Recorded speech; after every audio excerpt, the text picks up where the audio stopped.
Attention, vous écoutez un programme audioactif.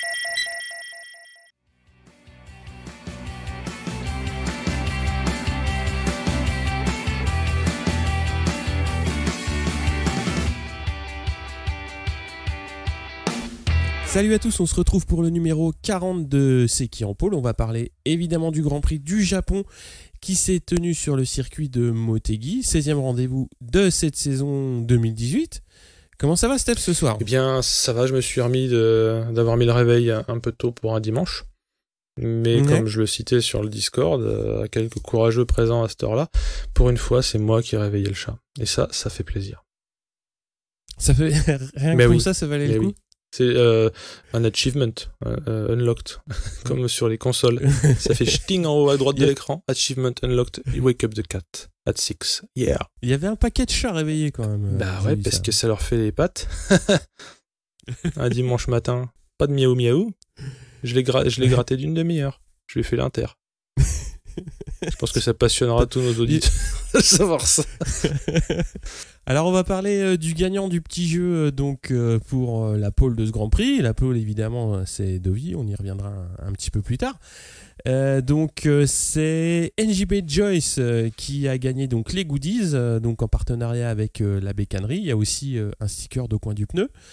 Et évidemment tous les goodies qu'on fait aussi chez nous. Voilà, donc on va passer aux petites news autour de ce Grand Prix. Il n'y en a pas eu tellement. Il y a eu quand même une annonce en Moto E. A priori, Siméon va repartir en Moto E chez eSponsorama avec Eric Granado. On a eu aussi Boulega qui était out pour le Grand Prix du Motegi après un accident domestique. Alors, j'ai pas suivi exactement ce que c'était. Moi non plus, mais ça me fait penser à quand Letizy, le gardien de but de l'époque du PSG, s'était ruiné sur sa table basse en verre. S'était fumé le genou. Et il y avait aussi mon chouchou Federer qui s'était fait le genou, comme on dit, en manutentionnant une de ses jumelles. Gamine, j'entends pas les jumelles. Pour voir de loin. Regarder loin. Donc il s'est niqué le genou Federer en accident domestique, donc c'est pas rigolo, mais c'est bizarre. Ou Jalabert qui tombe d'une échelle à l'époque. Donc des trucs de yeux. A priori, Boulega c'est des tendons qui ont dû être opérés, donc c'est plutôt une coupe. Ça sent le mec qui a voulu se faire des huîtres. Je pense. Non mais, je veux dire, faut laisser les mécanos bosser dans ces cas-là. Hein. Ça va pas essayer. Petite news de MotoGP. Et alors, prolongation de Sueur Nakagami chez LCR. Le Nakagami où on se grattait un peu la tête l'année dernière en apprenant qu'il montait. Il a marqué des points, c'est pas non plus flamboyant, mais c'est pas le plus... c'est pas le plus incongru dans la discipline en fait, en tout cas. Donc il reste cette année, enfin l'année prochaine, la saison prochaine chez LCR. Par contre, sait-on si le psychodrame du choix de la Brel est fait ? J'ai pas vu passer ça. Je sais pas s'il aura le même package que peut avoir Crutchlow, donc on verra. Mais c'est possible aussi qu'ils changent un petit peu leur fusil d'épaule, puisqu'ils vont avoir 2 motos de moins avec l'arrêt de marque VDS. Donc peut-être, je sais pas. Effectivement, ça n'a pas été annoncé, donc on verra bien je pense de quoi il va hériter. C'est ça qui changera la physionomie du championnat. Hein. C'est pas manquer de respect à Nakagami de dire ça, mais c'était juste une question comme ça, en passant, n'est-ce pas ? Ouais. À suivre. Je vois bien. On va parler donc rapidement des essais et des grilles dans les différentes catégories. Donc en Moto 3, on a Rodrigo en pole devant McPhee et Bezzecchi, suivent Martin Binder et Bastianini. Foggia 7, Masaki 8 et Arenas 9. En Moto 2, on a eu un gros high side d'Alex Marquez en FP1. Alors, c'est un habitué des figures, mais alors là, j'ai noté quand même une nette amélioration, puisqu'il y a quand même eu tonneau de la moto avec étincelle et surtout bouquet final, la moto qui se met à brûler à la Jimi Hendrix. Bon, la chute était quand même très très impressionnante, on va dire, et il s'en est bien sorti. Je sais pas si t'as vu. Oui, j'ai vu ça effectivement. Le high side c'est le signature move maintenant. Hein. Je pense qu'on pourra. Déjà, on donne des noms à des virages. Pourquoi pas donner des noms à des figures ? Donc bientôt le high side se fait un Alex Marquez. Ouais, il y en a eu d'autres beaux Non, ce mais week-end. je sais bien, mais c'est juste que lui, il a l'air bien abonné à ça et ça lui joue vachement de tours parce que il s'est même, contrairement à son frère, blessé bien l'année dernière. Hein. De mémoire, c'était même, ça tapait les vertèbres, donc Ouais. faudrait y arrêter ça maintenant. Ah oui. Alors, Bon, on va passer également à la grille Moto 2. Donc en pôle, on a Bagnaia devant Quartararo et Le Quena qui se montre en cette fin de saison. Schroeter 4, Baldassari 5, Marquez 6, Vierret 7, Nagajima 8 et Oliveira 9. Je te passe la main pour le MotoGP. oui, alors en MotoGP, Lorenzo a été obligé de déclarer forfait parce que ça fissure en fait alors un des os du poignet, je maîtrise pas bien ça s'avère être plutôt une fracture qu'une fissure, hein, faut pas déconner. Il a fait 2 tours et il n'arrivait pas à piloter eu égard à la douleur qu'il ressentait, donc il a juste fait une tentative de FP1 comme quand tu trempes l'orteil dans la piscine et tu dis que c'est trop froid. Moi, mon esprit tordu, me suis demandé si Ducati l'avait pas emmené pour pas être obligé de se taper un pilote, parce que je crois que les écuries n'ont pas le droit d'avoir plus de X absences consécutives ou cumulées d'ailleurs je connais pas bien le règlement de ce point de vue-là.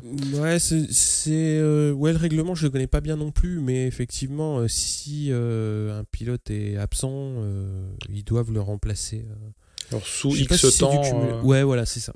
mais parce que quand je m'imagine le gars a une fracture, ils connaissent un peu, et le pilote se connaît et les gens de la moto connaissent le business. S'il fait 2 tours et qu'il se rend compte que c'est pas possible, je sais pas trop pourquoi il s'est pointé. C'est pas un reproche, hein, mais j'étais un peu étonné de ça. Ah bah pour moi, c'est clairement un reproche, quoi. Euh, C'est pas il est pas nécessairement ciblé sur sur Lorenzo. Sur Lorenzo, non, c'est pas le pilote, mais c'est plutôt l'écurie. J'aurais préféré qu'ils alignent un Pyro ou un B10, Exactement, comme on a évoqué en rigolant un peu aussi. Mais non, enfin, un mec qui vient se fighter, ou se fighter, ou qui a la grinta et qui est physiquement en état. Bon, après, coûte du pain et des jeux, hein, il faut bien distraire le personnel. Donc, nous voulions une autre Ducati qui se batte devant, quoi. Bah voilà, enfin moi j'en ai parlé un petit peu sur Twitter avec Pierre, et en fait c'est ça, l'équipe, elle joue quand même, elle peut jouer encore le titre. Le titre constructeur, équipe. Ouais. Équipe ou constructeur Équipe. C'est équipe, d'accord. Donc pour ça, il faut 2 pilotes et 2 pilotes étonnant, hein. compétitifs, quoi. Et donc après, voilà, tu sais que ton mec, enfin quand même, il en a pris une sacrée en Thaïlande, Lorenzo. Tu prends des nouvelles, tu dis ouais ça va, c'est bon, tu vas pouvoir courir ou pas, je sais pas. Donc j'ai l'impression que soit lui il a pas mis au courant le team de son état physique, soit la team s'en est pas occupée. Enfin moi je trouve que c'est assez bah ouais, parce que c'est toujours bizarre de voir un box à moitié éteint, quoi. Bah ouais, c'est plus qu'à moitié, quoi. Ouais. Donc c'est un peu du gâchis, si je puis dire. Et pour parler de trucs un peu plus sympas, quoi qu'il n'a pas été vraiment à la fête, Gintoli est wildcard pour le GP sur la Suzuki, ainsi que Nakazuga at home sur une Yamaha. Alors en Q1, comme évoqué plus tôt Nakagami, il se montre un petit peu parce que voilà, sûrement l'effet Le Mans pour Zarco, là c'est l'effet Nakagami, l'effet Motegi pour Nakagami. Et donc il se montre en prenant la tête et seul Bautista parviendra à faire un meilleur temps vers la fin de la Q1. Donc Bautista et Nakagami s'extraient au forceps pour aller en Q2. Et Scott YOLO Redding déguisé en prédateur de prise unique qui serait croisé avec Punky Brewster n'a pas pu faire parler la surpuissance de ces tresses violettes. Je pense que tout le monde a vu son look, et je l'appelle Scott YOLO Redding parce qu'en gros, comme il s'en va, il lâche tout, quoi. Je crains qu'il nous fasse le prochain warm-up à poil. Hein. Je suis inquiet. Il n'a pas le droit techniquement, mais si ça se trouve, tu sais, il va se faire du body painting pour flouer les officiels. La LED de l'airbag, ça va être compliqué quand même. tu peux mettre un multivibrateur à stable, une porte machin, une porte Nande, et c'est marre, quoi. Non, là, j'attends la suite. Moi, je ne sais pas ce qu'il va faire. Hein. Se déguiser en panda. Non, mais voilà. Ah non, en Australie, ça sera un koala, quoi. Oui, c'est vrai, c'est en Australie. Donc voilà, il fera ce qu'il faut. Mais à la limite, j'aime bien. Enfin, c'est bon délire. Hein. Il dynamite un petit peu le paddock et ça fait plaisir. C'est une personne sympathique. Alors en Q2, comme dirait l'autre, quand les gars de 130 kg causent 60 écoutes, donc parlons des caleurs. Dovizioso prend Fissa les commandes de la session et se retrouve premier des shorts. Et Crutchlow va mener la meute un petit moment. En fin de session, il y a le gars Miller, hein, donc son buddy à Crutchlow, qui vient un peu foutre la grouille, hein, si je puis dire, en se classant pas en tête, ou du moins un temps. Je crois qu'il va être deux fois. Parce que le problème, c'est que comme ils font tous les runs ultimes au drapeau à damier moins une seconde, c'est difficile à suivre. Parce qu'il faut regarder en bas qui est-ce qui est le plus en moins quelque chose. Donc t'as Miller et Zarco qui viennent un peu faire les chiens dans les jeux de quilles. Mais Dovi quand même s'en sort avec 68 millièmes d'avance sur Zarco, donc un beau deuxième. Et Miller troisième, il n'arrivera pas à améliorer lors de son ultime tour puisqu'il se bourre lors du tour en question, sorti d'un des tunnels qui fait leur croisement de l'espèce de 8 qui est Motegi là. Donc on a Crutchlow 4ème, Yannone 5ème, Marquez 6, dont je finis par me dire que ça se trouve il s'en fout, enfin, je sais pas, parce que voilà, il avait fait des super temps par ailleurs, mais là 6ème, bon ça a pas l'air très grave pour lui. Hein. Vignales 7, Rins 8 et Rossi 9, alors les Yamaha, je crois qu'on en reparlera après, mais bon, c'est pas ça qu'est ça, quoi. Tu veux en parler? Non, je ne connais pas ces gens. Et Zarco est interviewé sur sa belle perf, et lui, comme on le connaît, il cherche toujours à améliorer, y compris dans ses débriefs à chaud. Il disait que là où il pense avoir perdu la pole, c'est sur un rétrogradage de chicane. La chicane avant l'arrivée, parce qu'effectivement 60 millième c'est faire à tchoum, quoi. Enfin, c'est rien, donc oui, un coup de botte dans le sélecteur plus ou moins bien fait et tu n'as pas la pole. Donc ce qu'on peut remarquer en faisant les chauvins, mais pas que, hein, c'est que c'est la première M1 et de loin, puisque la M1 d'après c'est Vignales 7ème. Bravo Zarco, là on a l'impression que la tournée outre-mer lui fait du bien parce qu'il s'est lâché là. On l'avait pas vu qu'il aime bien le Japon. On l'avait pas vu tant à la fête sur ses dernières qualifs avant. Et alors je rends un hommage à Mr. Belou qui m'a fait savoir que Crutchlow lui l'appelait Crashlow. Parce que c'est vrai que c'est pas rare qu'il s'enflamme, le Briton, qui fasse des cascades. Il a été bougon parce que effectivement, il a fait deuxième de toutes les FP quasiment, sauf si je me trompe. Et là, il était pas loin d'être sur la première ligne et il se trouve en deuxième ligne. Après, c'est plus une question d'honneur parce que je sais pas ce que tu penses, mais au démarrage, première, deuxième ligne, c'est quasiment kiff-kiff. Après, je veux bien qu'il faille pas être 20ème parce que sinon tu te fais buter par tous les mecs qui savent pas rouler. Mais les deux premières lignes, elles ont 2 mètres de différence. Donc ça se joue au premier virage. Après, c'est sûr, c'est quand même mieux d'être devant, je suis d'accord. Et pour l'ego et pour le premier virage, ça te donne quelques mètres, mais bon, il y a moyen de se rater, hein, on le verra par la suite. Donc voilà ce qui s'est passé. Il est premier Honda, donc c'est bien. Oui, non, mais il est jamais content. Hein. Ouais, c'est un peu ça. Pire que moi. J'ai trouvé mon maître. Quand même.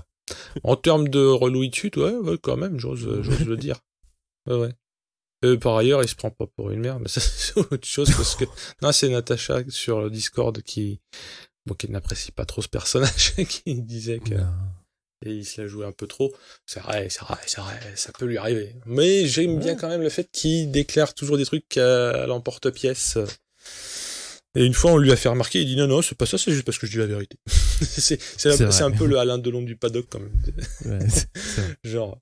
Mais moi, c'est pareil, c'est comme un raiding qui freine un peu, le Crutchlow qui ouvre sa gueule, ça peut parfois être marrant. C'est souvent. Donc, on passe aux courses. Là, absolument, les courses. Alors en Moto 3, on a eu une chute de Canet dans le premier tour et c'est Rodrigo et Bezzecchi qui prennent le meilleur départ. McPhee et Martin dans le groupe de tête. On a Antonelli et Perez qui vont chuter également. Une chute assez lourde pour les deux pilotes. Martin va prendre les devants donc dans les premiers tours. Le premier peloton est assez étiré jusqu'au 7e, mais ça reste quand même assez compact. On a souvent les deux prétendants au titre donc, qui se battent en tête du groupe jusqu'à ce que Dalla Porta pointe aussi le bout de ses roues. Di Giannantonio va chuter au 6e tour et surtout il prend un sacré high side qu'on n'avait pas vu depuis longtemps dans les petites cylindrées. On va avoir également Masaki et Arenas qui vont chuter à l'approche de la mi-course. Devant, c'est toujours la foire d'empoigne avec Binder aussi qui vient se mêler un petit peu à la bagarre. Ça commence à chauffer entre justement Binder, Bezzecchi et Martin. Ça va au contact. Ça va coûter quelques places à Martin qui va devoir glisser jusqu'à la 5e, 6e place dans ce peloton. Et qui va rentrer un petit peu trop fort donc au virage 11, perd l'avant et finir dans le bac. Donc une très mauvaise opération pour lui. Bezzecchi commence lui à se détacher très légèrement, laissant Binder, Dalla Porta, Arbolino s'asticoter pour le podium. Foggia se relance bien pour la fin de course, justement pour essayer d'attraper le podium. Binder entame le dernier tour en tête, mais Bezzecchi le passe donc sur le fil et Dalla Porta lui prend même la 2e place donc pour un petit millième de seconde. Donc ça nous fait à l'arrivée Bezzecchi, Dalla Porta, Binder et Foggia donc qui termine 4e, McPhee 5, Arbolino 6, Bastianini 7, Rodrigo 8 et Sasaki 9. Est-ce que tu as vu cette course, Steph ? J'ai vu la fin parce que on va dire que j'ai snoozé le réveil et donc mais la fin valait le coup. Notamment pour j'appellerais ça une injustice parce que je suis pas partisan, j'ai pas de favori vraiment en Moto 3, mais le coup du millième là, ça quand même Binder quoi, c'est un peu la carotte, mais c'est comme ça. C'est sport moto. Photo finish. Il y a photo finish. On verra d'autres personnes qui peuvent avoir le seum dans pas longtemps, je pense, chronologiquement. Oui, donc oui, j'étais à mon 7e café au moment de l'arrivée. Oui, j'ai vu l'arrivée. Enfin, j'ai vu plusieurs tours avant l'arrivée. C'était assez, comment dirais-je, animé, hein, n'est-ce pas ? Ouais, toujours ce petit suspense de mecs comme ils ont pas la sauce, ils sont obligés de jouer sur autre chose. C'est intéressant finalement. C'est vraiment le trophée Clairefontaine des dériveurs. Mais les mecs, couteau entre les dents, ce qui est pas pratique quand t'as un casque. Et t'imagines, tu peux te blesser, quoi. C'était apte à me réveiller, voilà. Je cherchais la formule. On part sur le Moto 2 ? Hier. Donc on a Bagnaia et Quartararo qui partent en tête du groupe. Baldassari, Vierret, Marquez emboîtent le pas. On a Quartararo qui va prendre la tête assez tôt au 2e tour. Corsi chute, donc, tandis que le Français se détache doucement.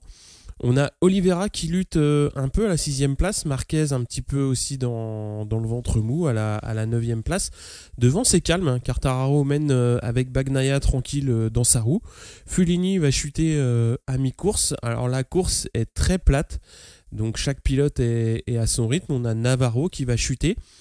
Oliveira remonte sur Vierret donc pour la 4e place, il va le passer à 8 tours de l'arrivée. Le Quona donc sort très large et va ouvrir la porte à Marquez et Binder. Bagnaia va commencer à se montrer un petit peu pressant à 4 tours de l'arrivée sur Quartararo, mais ça bougera pas. Ils attaquent le dernier tour avec un sacré boulevard d'avance et le Français s'impose donc devant Bagnaia, Baldassari. Oliveira fait 4e, Marquez 5, Binder 6, Fernandez 7, Vierret 8 et Le Quona 9. Donc c'est une course qui était quand même assez monotone, j'ai trouvé. Sauf que, à l'arrivée, il faut faire un petit contrôle technique des motos. Et patatras badaboum, pression des pneus trop faible pour Quartararo. Donc, déclassement, disqualification du Français. Donc, qui a été prononcé quelques heures après la course, ça doit être 2 ou 3 heures après. Donc, tout le monde est remonté d'un cran. Donc ça nous fait une victoire pour Bagnaia. Qu'est-ce que t'en penses, Steph ? Surtout parce qu'il est français, on rappellera de combien la pression était pas bonne. Et je ne sais pas si c'est en bar, en PSI, en Pascal, mais c'est assez peu. Hein. On est en train de parler de la respiration d'un moustique. Mais comme la règle est faite, c'est normal que ça passe pas. Hein. Je ne mets pas en cause la décision. Hein. C'est comme quand tu fais du 82 pour 80, ben, tu l'as fait, tu payes. Mais ça fait chier. Et en parlant de somme, voilà, le mec qui se fait niquer la deuxième place pour 1 millième sur la grille. Sur la ligne d'arrivée en Moto 3, Binder en l'occurrence, là, Quartararo qui avait fait une super course et qui donc confirmait après sa victoire précédente qu'il commençait à s'éloigner dans nos têtes. Enfin, pas nous, mais tu vois, je sais plus si j'avais dit dans le podcast pendant une discussion périphérique, mais ça m'embêtait que Quartararo fasse pas plus de flammes, tu vois, là. Il a dû nous écouter. Par contre, dans la série on va croire que je suis obsédé par le somme ultime, mais le Quana, en fait, il s'était employé à remonter, en l'occurrence, Marquez et Binder. Et il avait fait un peu la fourmi, le Stakhanov, quoi. Et il se chie sur un virage. Alors, c'est la loi du sport moto. Hein. Et donc, il perd tout son avantage sur un petit craquage. Tout ça pour à la fin en plus finir 9 donc 8 certes, mais c'est un gars qui avait cravaché et c'est un peu comme si tu es au meilleur pâtissier machin Cyril Lignac et puis tu laisses tomber ta pièce montée quoi. C'est casse les couilles. Non mais il fallait bien s'intéresser à quelque chose dans la course parce que comme tu l'as dit elle était un tantinet plate. Alors ce qui a failli nous réveiller c'est que Bagnaia on avait l'impression au rythme auquel il remontait que il allait passer quoi. Et au final, je pense que peut-être le métier aussi de Quartararo peut se servir parce qu'il a pas changé de façon de piloter, il a juste pas ouvert des portes. Ouais, c'est ça. Si on met de côté sa disqualification sur tapis quasiment vert, c'est pas tapis vert, mais tu vois ce que je veux dire. C'est pas une triche de sa part, il a pas coupé dans l'herbe, il a pas mis des coups de coude, il a pas attrapé des leviers de frein, donc bon, on peut rester content de sa entre guillemets victoire et c'est pas du tout chauvin, enfin, peut aussi être chauvin et le dire, mais là c'est juste en termes de satisfaction, je pense que là il peut pas relativiser alors qu'il est, mais vu de X milliers de kilomètres et en étant pas du tout dans les paddocks, j'estime que c'est bon pour lui. Au global, la confiance quand même. Ouais. D'après ce qu'il a passé sur Twitter, donc il a donné lui-même l'écart de pression qui a été mesuré, donc 0,02. Il y a aussi Gavin Emmett qui a apporté une très très bonne précision et qui est très très importante puisqu'évidemment quand on parle d'un si petit écart. Est-ce qu'il regarde les télémétries en course ? Non, en fait c'est beaucoup plus simple que ça puisque chaque jante est équipée donc de capteurs de pression et ils n'ont pas besoin d'intervenir sur quoi que ce soit à l'arrivée. Ils descendent les données des capteurs et donc ils ont les capteurs, ils ont la pression des pneus sur toute la durée de la course, donc il n'y a absolument pas d'intervention sur les valves ou sur ceci, sur cela, sur tout ce que tu veux. Donc, l'erreur de mesure n'est pas... On peut pas évoquer... faire un contre-tapis vert, tu sais, c'est Uno. Voilà, il aurait fallu juste la gonfler de 0,03 de plus et puis c'était bon. Donc voilà, il n'y a pas eu de... Tu vois, c'est pareil, quand tu prends une pression de pneu, forcément, tu as le petit pchit. Mais ça, c'est dans ton garage à toi. Oui. En MotoGP, c'est pas comme ça. Oui, le pchit de la longueur du tuyau que tu mets là. Je parle même pas des fuites de quand les stations-service, elles ont des trucs où le ressort tient pas. Donc il faut être très très près de la borne pour tenir d'une main le bitonio et de l'autre main appuyer sur gonfler. Et voilà. C'est du vécu. Hein, la station Total du Ménil-le-Roi, salut à toi. Hein, va mourir. Enfin, toujours t'en places une, toi. Non, c'est comme ça. Non, mais en plus, c'est déjà bien qu'ils aient un tuyau, parce que la plupart, ils en ont plus, parce qu'ils en ont marre de se les faire tirer. Mais maintenant, j'ai appris, hein, je mets la roue avant, très près de la borne. Mais oui. Et j'ai des grands bras aussi, accessoirement. Donc, disqualification, ça fait chier Danilo. Alors, 25e ou 24e, on ne sait plus. Est-ce que c'est très important Non, je dis ça, ils sont combien? À chaque fois, j'oublie le nombre qu'ils sont. Ils sont beaucoup. Hein, non, ils sont pas beaucoup. Ils sont. Alors, c'est dans quelle catégorie? Oui, 1m30, c'est quand même pas peu, quoi, par rapport au MotoGP. Bah, ils sont plus qu'en MotoGP, mais c'est pas non plus. Ouais, mais 30, ouais, ça fait un peu classe surchargée de maternelle. Bah, donc, s'il faut à chaque fois dire à Quartararo de confirmer sa victoire précédente, je le redis là, hein, puisqu'il m'écoute. Hein. Je lui fais du felon, mais à gratos, hein, parce que j'ai pas l'accent. Donc. Je te laisse parler du MotoGP. Course des gros qui... je n'ai pas peur de dire que Zarco a fait un départ calamiteux. Je dis calamiteux comparé aux espoirs que sa seconde place sur la grille laissait augurer. Lui-même, dans les interviews, disait qu'il comptait prendre la tête de la course et jouer le podium. Donc ça s'est pas passé comme ça, mais c'est pas une science exacte non plus, donc il part relativement moins bien, on va pas dire mal, mais moins bien que ses homologues.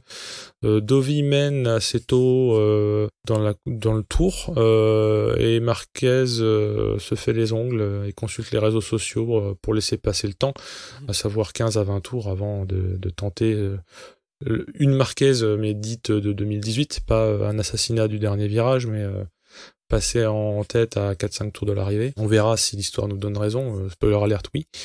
Et Crutchlow tente de se mêler aux discussions et va même se payer le luxe de dépasser le taulier. Alors, histoire de faire monter un peu la sauce, t'as Tissier au micro d'Eurosport qui disait qu'il, soi-disant, était vexé que ce soit Lorenzo qui ait eu la bécane de Pedrosa et pas lui. En même temps, il avait un contrat... qui court encore sur 1 an, donc c'est pas comme si on lui avait volé sa place. Et je sais même pas si Crutchlow d'ailleurs pense comme ça, hein. C'est des suppositions de journalistes. Hein. Bon, après, c'est toujours, de toute façon, on sait toujours que les pilotes veulent se montrer à l'usine quand ils sont pas exactement sous le bon pavillon, si on peut dire. Et alors, il y avait Natacha sur Discord qui gueulait comme pas possible, heureusement qu'on n'avait pas le son, parce qu'elle jurait comme un charretier, c'est incroyable, j'étais moi-même presque choqué. Et il en faut.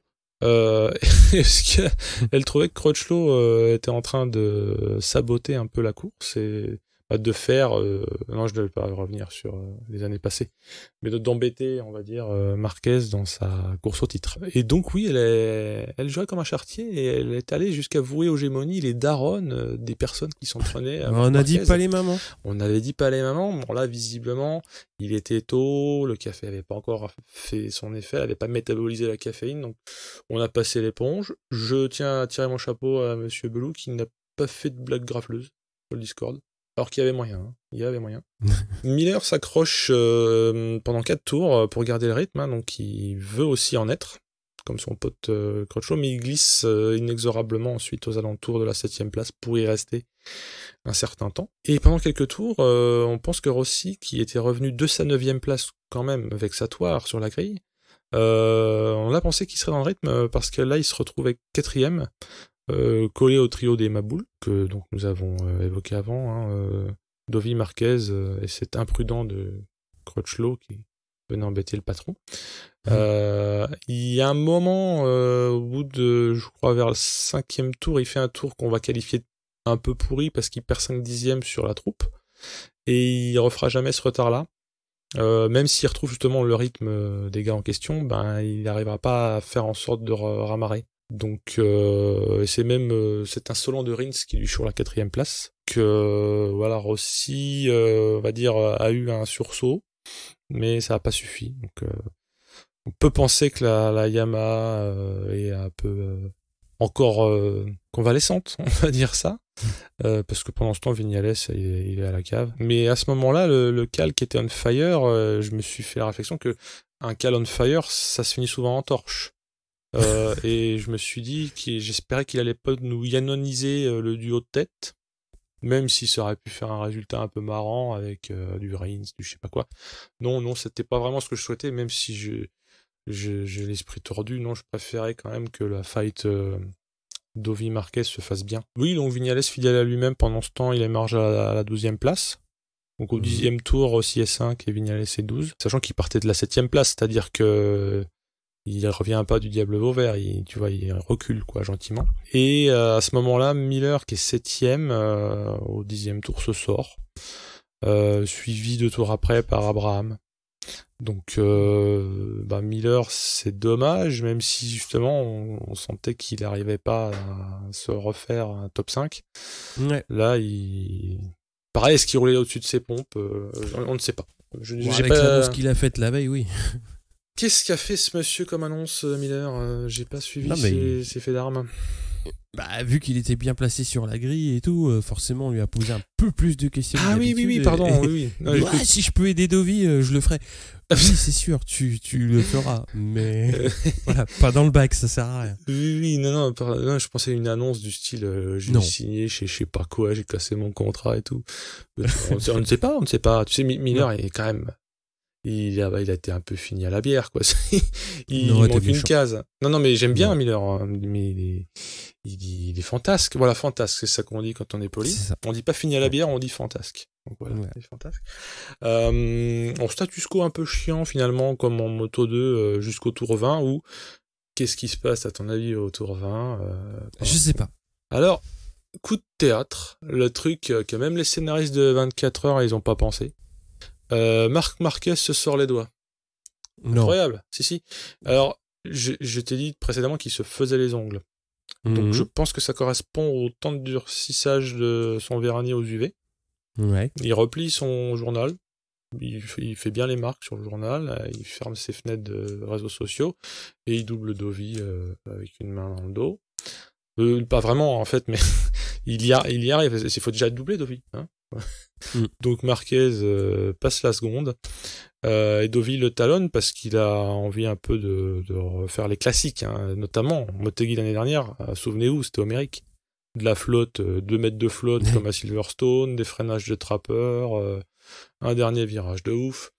Sauf que au tour 22, il prend pas exactement la bonne trage, mais 3 mm à côté, poussière, trop sur l'avant, on ne sait pas, il se bourre. Parce que, oui, il faut savoir qu'un pilote de MotoGP classique, quand il perd l'avant, il tombe. Ouais, c'est dingue, c'est pas Marquez. Donc, ouais, il se bourre, donc bye bye la course, bye bye le titre.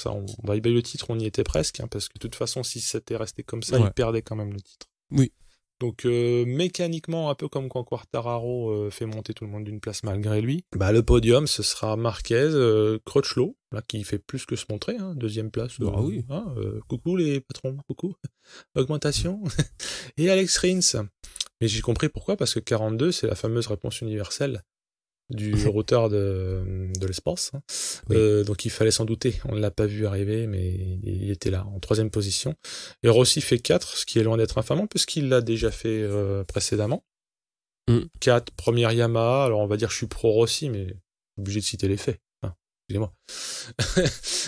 Bautista se montre à la 5e place. C'est la seule Ducati visible, en tout cas de là où j'étais, hein, parce que les autres... c'était soit le bac, soit au fond du peloton. Et puis champ du signe pour Bautista, parce qu'on se rappelle qu'il ne sera plus en MotoGP l'année prochaine. Donc finalement, soit des regrets, soit un départ en beauté, je ne sais pas. Zarco fait 6, ce qui n'est pas infamant, et Vignales 7, infamant plus, parce qu'il est officiel et que c'était censé être une pépite. Je crains que...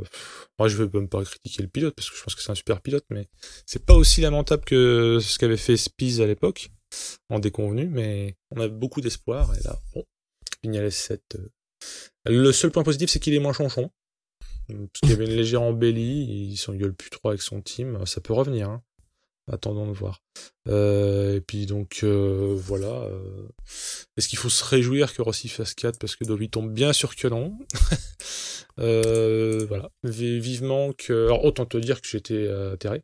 Mais en même temps Marquez ne l'a pas volé, que ce soit sur la saison ou sur la course. C'est du talent pur, c'est une bonne bécane. On attend juste qu'il ait des gens pour lui tenir la dragée haute. Peut-être Lorenzo l'année prochaine. On verra. On n'a pas parlé de Guintoli, donc qui fait 21 sur cette... C'était par politesse que j'en ai pas parlé, en fait, parce que je crains qu'il ait fini derrière lui. On donne les résultats de tous les Français. Donc... C'est vrai, mais des fois, il faudrait peut-être une wildcard pour... non, mais en plus, c'est pas infamant, je veux dire, il est wildcard. Non, donc, bien sûr que mais bon, non. il finit derrière Lutti, donc c'est pas... C'est vrai que j'en ai pas parlé. Déjà, il finit, hein, parce que tu connais ma passion, réitérée au fil des podcasts pour les gens qui finissent. Et si Harin fait du boulot conforme à ce qu'il avait annoncé, hein, parce qu'il allait chercher un top X, je sais plus si c'était top 12 ou top je sais pas quoi, si Harin marque les points qu'il voulait, hein, si je dis pas d'ânerie. Ah, il fait 10 là, ouais. Ouais, donc c'était même un peu mieux parce qu'il visait d'être dans les 12 premiers. Donc, ouais, bon. Encore une fois, il finit, il fait le dos rond parce qu'il avait quand même été assez flamboyant dans ses débuts. Zarco, lui-même en faisant le dos rond, il finit 6, ce qui est loin d'être la misère. Je pense qu'on peut le dire, surtout avec le tableau que nous donnent les M1 à voir. Et il finit devant Vignales, hein, si on veut faire double cocorico et enfoncer un peu plus le ressortissant espagnol. Donc toi, tu as été, j'imagine, peu en jouer dans cette course ou... Peu en jouer... Non, moi j'ai trouvé que c'était un peu plat, ça a manqué un petit peu de baston, même si le début de course était intéressant justement pour voir ce que faisait Crutchlow. Hein. Moi, sur la piste, je l'ai toujours trouvé un petit peu trop irrégulier, mais quand il y est. Et là, visiblement, aujourd'hui, il était bien, donc c'est toujours chouette de le voir, même si, quand il y est, voilà, c'est tout, il est comme ça. Et il a animé le début de course, il fait un très beau podium, une très belle deuxième place, parce que c'est quand même, mine de rien, pas facile. C'est un pilote privé, enfin, je veux dire, c'est une écurie. Alors, on sait bien que sa Honda, elle est bonne, mais... Oui, il a un package équivalent à ce que peuvent avoir les factories, donc il a un bon package, mais il faut pas oublier non plus qu'il est dans une équipe satellite. Donc oui, là je parlais pas que du matos, bien, je parlais des moyens au global. Ouais. Bon oui, il a pas la couleur orange et rouge, et puis j'imagine pas exactement les mêmes moyens, même si je pense qu'il a de la considération de son manufacturier de moto, hein, bien sûr. Ouais. Après, moi j'ai vraiment bien aimé la course aussi de Dovi, parce qu'il joue, il est encore en course pour le titre, donc il doit mener. Et puis surtout, on a vu que Marquez maintenant il a compris comment ça se passait, donc et comment ça devait se passer. Donc là, je pense que l'année dernière, ça j'en ai parlé un petit peu avant, mais l'année dernière il a compris comment il perdait contre Dovi, c'est-à-dire en attendant le dernier tour. Maintenant, il a compris comment gagner contre Dovi. Oui, c'est de faire la différence, quoi. Exactement, il l'a fait plusieurs fois cette saison, et surtout on voit comment ça se passe, c'est-à-dire il fait une course, pas nécessairement une course d'attente, hein, parce qu'il mène quand même au début. Oui, mais tu vois que quand il se fait passer, c'est tellement net la façon dont il se fait passer qu'il cherche pas à fermer des portes ou à... Non, tu vois, à ce moment-là, il a pas besoin. Non, justement, mais ça fait quand même partie des gens qui sont assez forts et dans la tête et dans le niveau pour savoir que se faire passer par un ou deux lascars, c'est pas pour ça qu'il va perdre la course. C'est pas rédhibitoire, tout à fait. Ouais. Et c'est là où il a énormément encore progressé, parce que l'année dernière, pour moi, ça a été une année où il a montré des progrès sur la gestion et l'intelligence de course. Il a géré des circonstances de course que d'autres n'ont pas réussi à faire. Bah oui, parce qu'on se souvient qu'en début de saison passée, il avait eu des courses, des résultats pas géniaux, et il avait fait de l'épicerie. Ouais, c'est ça. Donc il sait aussi faire de l'épicerie. Puis à un moment, si les planètes sont alignées, personne ne peut aller les chercher. Là, voilà, c'est pas plus compliqué que ça. Et puis là, maintenant ça fait plusieurs fois qu'il fait le coup, c'est-à-dire qu'il reste sagement dans le peloton de tête sans prendre énorment de risques. Enfin, sagement, il juge aussi. Parce qu'on sait que c'est un gars qui est au moins, je veux dire pas, je connais pas les niveaux des gens, mais qui surclasse ses homologues. Donc oui, pour lui c'est une course pépère, pour d'autres c'est la course de leur vie. Vignales, il se mettrait dans le rouge pour être troisième. C'est exactement ce qui se passe sur plusieurs courses cette saison, c'est-à-dire qu'il reste deuxième, il décide de passer dans les 5 derniers tours et il met un coup de collier de manière à assommer un petit peu ceux qui essayent de s'accrocher. Et il se passe ce qui s'est passé aujourd'hui avec Dovi, c'est-à-dire Dovi il roulait certainement à son rythme durant toute la course, sauf que quand Marquez le passe et met le petit coup d'axel pour dire, pour hausser le ton peut-être juste de 1 ou 2 dixièmes, hein. Mais ça suffit pour dire, pour mettre l'autre un petit peu plus dans le rouge, dans des conditions un petit peu plus compliquées à gérer. Et c'est là où les erreurs arrivent. Donc c'est là où moi je vois ça comme voilà, une chose de plus qu'ils maîtrisent dans le contexte des courses MotoGP, puisque Ducati était quand même la marque, et avec Dovi et Lorenzo qui le mettaient en difficulté ces derniers temps. Et il a montré que maintenant voilà, il savait les gérer. Donc partant de là, va falloir trouver quelqu'un pour aller le chercher. Et là, ça va être compliqué. Ouais, il faudrait qu'il y ait, j'imagine, une marque qui fasse des merveilles, mais ça s'est tellement resserré le niveau des machines que je m'imagine pas une moto qui soit tellement superlative qu'elle compense pour venir chercher un Marquez sur une moto correcte. Il faudra vraiment filer une 103 SP à un Marquez et oui, une mais Desmo c'est impossible. à... Non mais tu vois, sauf à fantasmer, je parle. Hein.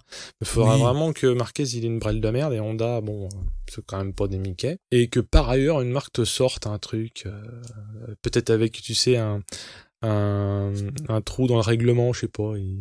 Je sais pas. Mais déjà que ça arrive pas à foutre des ailerons sans se faire taper sur les doigts, alors avant qu'ils sortent un truc qui gagne 1 seconde par tour. Hein, messieurs de KTM, votre moteur qui tourne dans l'autre sens là, c'est quand vous voulez, hein, mais ça marche pas en fait. Hein. Je sais pas d'ailleurs si c'est nous qui nous étions enflammés sur cette fameuse pseudo 1 seconde au tour, ou s'ils avaient fait un effet d'annonce, mais vous avez essayé de faire Nous verrons.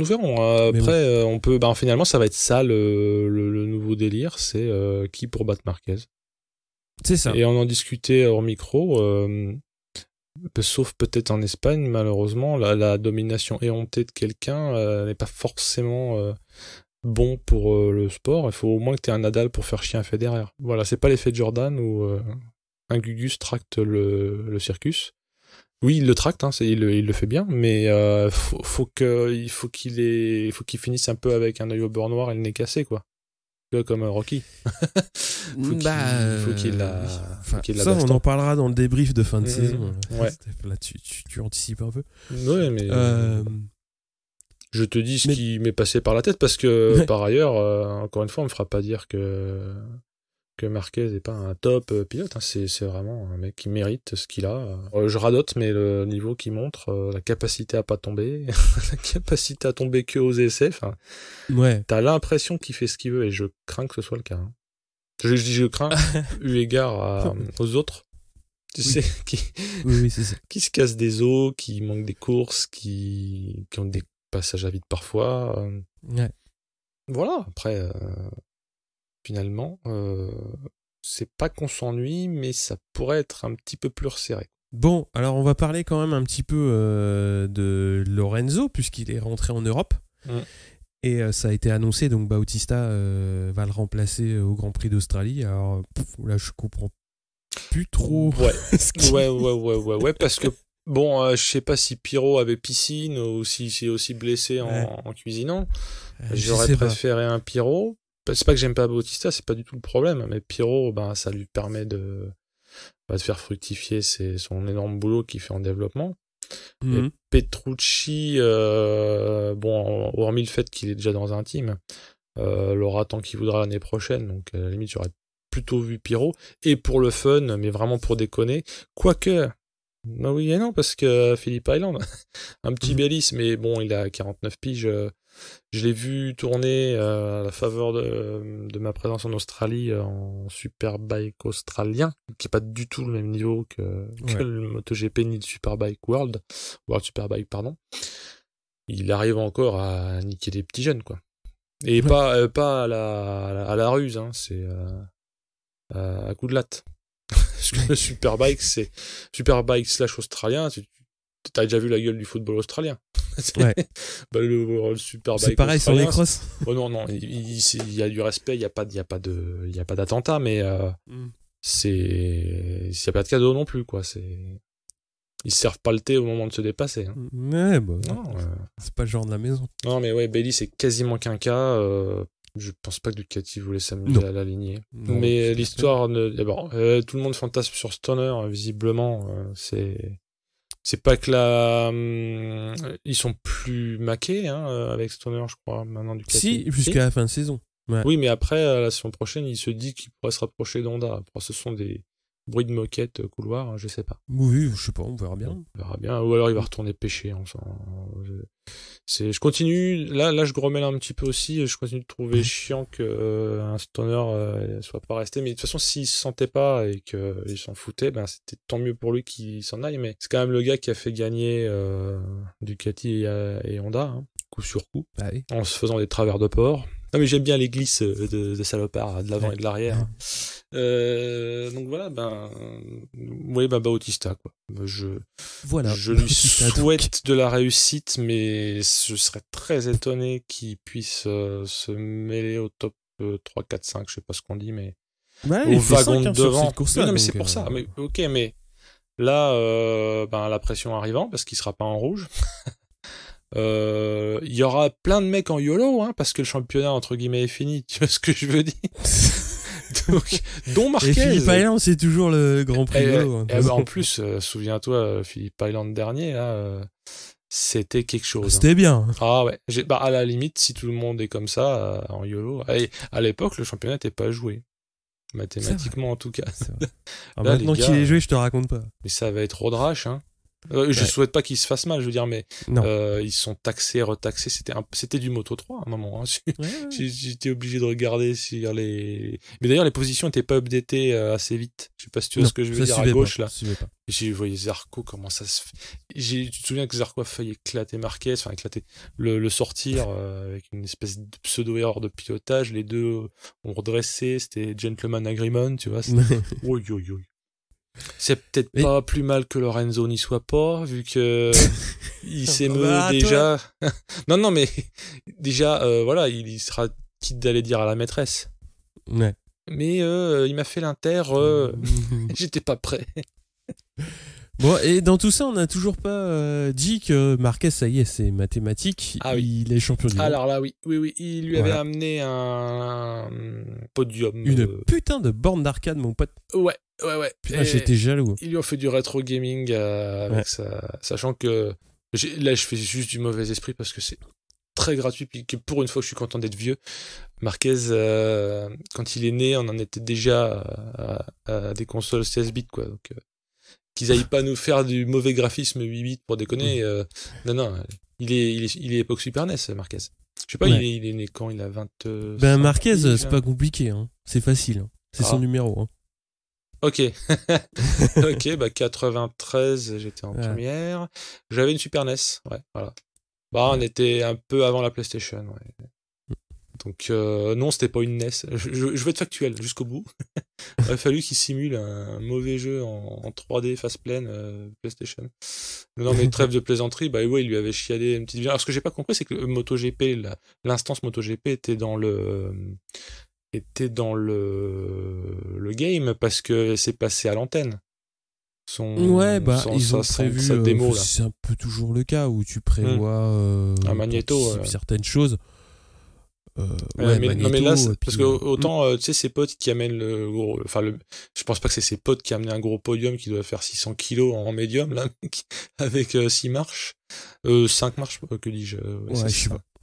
Non, c'était 7 parce qu'il a 7. C'est 7 titres mondiaux au total, 5e en MotoGP. Et t'as bien fait de le rappeler, en 6 saisons. 5 couronnes en 6 saisons. Tout le monde sait quelle est la saison où il l'a pas eu. Non, mais ceci étant, voilà, attends, 5 victoires de championnat. Mais déjà, finalement, ce qui est le plus ébouriffant, c'est qu'il gagne la première année. Il arrive et pousse-toi de là, quoi. Boum. Mais ça, on en parlera dans l'épisode 93. Excuse-moi. T'anticipes trop. L'épisode 93 serait déjà en déambulateur. Non, ça vient vite. Oui, non, c'est certes. Non, mais on peut. De toute façon, ces vérités-là qu'on sort sur Marquez, effectivement, là, il commence déjà à être historique. Là, c'était le cas parce qu'il a pété plein de records, j'imagine. Le plus jeune à avoir fait ci, le plus jeune à avoir fait ça. Si il continue comme ça, il n'y a pas trop de raison qu'il s'arrête parce qu'il a bien l'air d'un ravi de la crèche, qu'il réfléchit. Enfin, il réfléchit plus que ça, mais il se pose pas de questions, quoi. Il veut gagner, il trace, il s'éclate. Il a peut-être cette espèce d'addiction à la victoire qu'a Rossi. Où une victoire peut lui faire un peu sa dose de crack pendant plusieurs saisons à Rossi, parce que s'il continue, c'est qu'il chasse la victoire. Ou Cavert aussi. Rossi à Seine, non mais je parle, l'addiction à la victoire, tu peux l'avoir et ne pas gagner, attention. Oui, c'est ça. Parce que tu vas avoir un Crutchlow, tout le monde, j'imagine, a cette espèce de sensibilité, comme ce serait, j'imagine que c'est comme de la cam, premier choix, quoi. C'est visite au Valhalla et retour.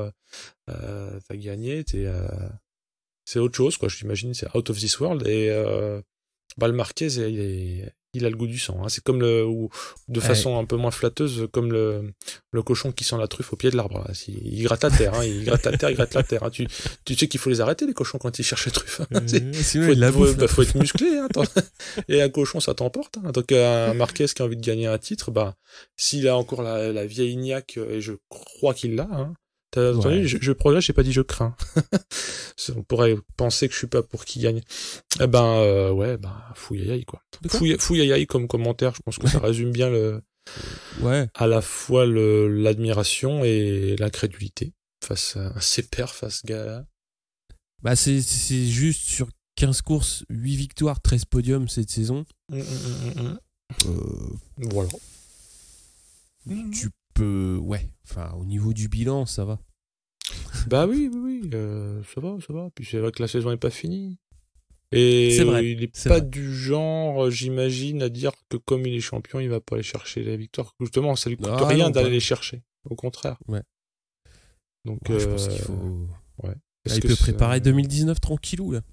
Oui. Je sais pas trop ce qu'il a préparé, mais peut-être un nouveau logo, un nouveau casque. Il va falloir qu'il s'occupe. Ouais. Pendant que les autres préparent leur bécane. Oui, qui ferait bien d'ailleurs pour certaines marques de revoir un peu 2-3 trucs. Passe au point championnat. Point championnat, je te laisse faire le. Alors. En Moto 3, évidemment, avec l'abandon de Martin, ça se resserre très très sérieusement. Avec donc Martin toujours en tête avec 204 points devant Bezzecchi 203 et Di Gianantonio 175. En Moto 2, Bagnaia 279 devant Oliveira 244. Donc là, ça commence à se creuser un petit peu puisqu'il reste plus que 3 courses. Et Binder 3e avec 167 points et Quartararo 9e avec 111. En MotoGP, donc Marquez 296, Dovizioso 194, donc il y a quand même 102 points d'écart. Et Rossi 3e 185, Zarco est 6e avec 133 points.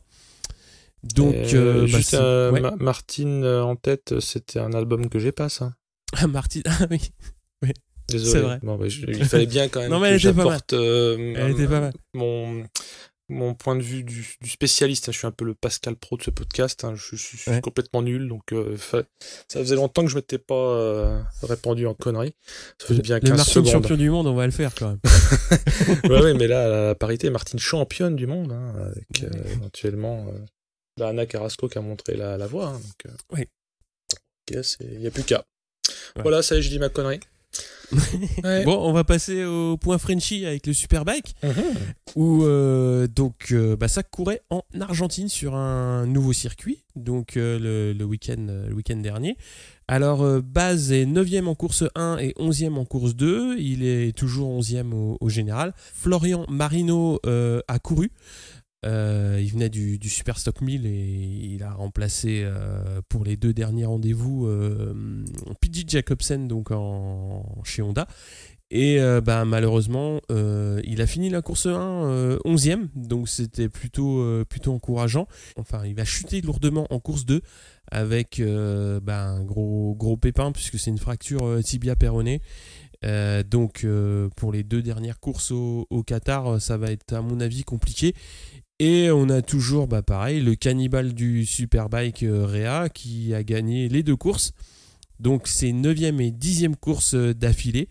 ce qui fait 16 au total sur cette saison. Donc personne ne l'a battu depuis fin juin et Laguna Seca. Donc ouais, ça va devenir aussi problématique de ce point de vue-là. Ouais, voilà. Ah ouais, à part Foot du Lest, ou je sais pas. Ouais, je sais pas. Ils mettent Mapping 8. Mapping 8, merde. Et donc, on a Kawa qui remporte le titre constructeur, bah, évidemment, dans la foulée du titre pilote. Pareil, pour la 4e année de suite. Ah oui, il y a eu une petite news aussi en Superbike, puisqu'ils vont passer à 3 courses. Il y aura une course sprint le dimanche matin. Donc ils n'ont pas expliqué ce que ce serait exactement, ce qu'ils entendaient par sprint. Alors, à mon avis, ça va être des courses évidemment avec peu de tours, mais ils n'ont pas donné plus d'infos là-dessus, donc on verra. Et j'ai noté un petit intertitre d'un site moto qui mettait le petit coup rapide du dimanche matin. Je voulais le dire parce que voilà, c'est ma pierre à l'édifice. C'est fin. C'est fin. Bah ouais, ça se mange enfin. C'est fin, ça se mange enfin. Non mais on pense à nos auditeurs les plus graveleux, dont moi, et puis mon ami Mosellan qui se reconnaîtra. Donc côté français, donc en Supersport, on a Cluzel qui est premier, Mayas 3e et Perolari 5e. Donc Perolari qui a pris la suite donc de Mike Di Meglio en tout début de saison et qui commence vraiment à avoir des résultats donc très prometteurs pour la saison prochaine avec le GMT. Donc c'est super encourageant et c'est vraiment, vraiment intéressant de le voir prendre la mesure de la catégorie, parce qu'on verra l'année prochaine ce que ça peut donner. Et donc au général, on a Cluzel qui est 2e à 6 points de Cortese et Mayas 4e, Perolari est 17e, mais comme je l'ai dit, il n'a pas fait toutes les courses. Et donc le dernier rendez-vous sera donc décisif pour savoir si Cluzel ou Cortese va remporter le titre. Donc il y a 6 points d'écart, donc pas beaucoup de calculs à faire pour le français. J'espère que ça va bien tourner, on verra bien. Bah oui, là, le sel qu'on a ni en MotoGP ni en Superbike, on va le chercher là. Surtout qu'il y a un Frenchie, bordel. Ouais. En lice. Bon, on a fait le tour. On va rappeler comme la dernière fois, donc il y aura un concours de fin de saison, donc avec la bécannerie, donc pour gagner plein de goodies, donc casquette tour de cou, sac à casque, t-shirt, etc., etc. Et donc il y aura des goodies aussi, c'est qui en pôle pour le deuxième. On rappelle évidemment que vous pouvez nous retrouver sur le Discord. Donc là, c'est Pierre qui a fait une grosse animation des 3 courses sur le Discord. Donc moi, clairement, j'ai pas pu me lever aussitôt pour ces courses-là. Mais c'est vraiment cool d'avoir cette animation sur le Discord et évidemment sur Twitter et Facebook toujours. Oui, moi-même j'ai réussi à faire fonctionner l'app sur mon téléphone, donc j'ai pu dire des âneries pendant que j'étais en train de faire en sorte que le chat ne se rendorme pas, parce que ce qui est important c'est de réveiller le chat et qu'il ne se rendorme pas. Ouais. Je le maintiens, très important. Essayez chez vous, vous verrez, c'est génial. Bon, sur ce, Steph, on se dit miaou, et puis dans une semaine, parce que là on est sur du staccanovisme, à tourner aux 3 mers, c'est une par semaine. Hein. Donc là, il faut pas chômer. Exactement. Donc, voilà. On va essayer de mettre l'épisode en ligne très très vite, de manière à ce qu'on puisse repartir aussi vite sur Phillip Island. Pas avoir de paradoxe temporel, n'est-ce pas? Eh bien, messieurs, dames, mesdemoiselles, les chats aussi, on ne les oublie pas, dormez bien et à bientôt. À bientôt, ciao.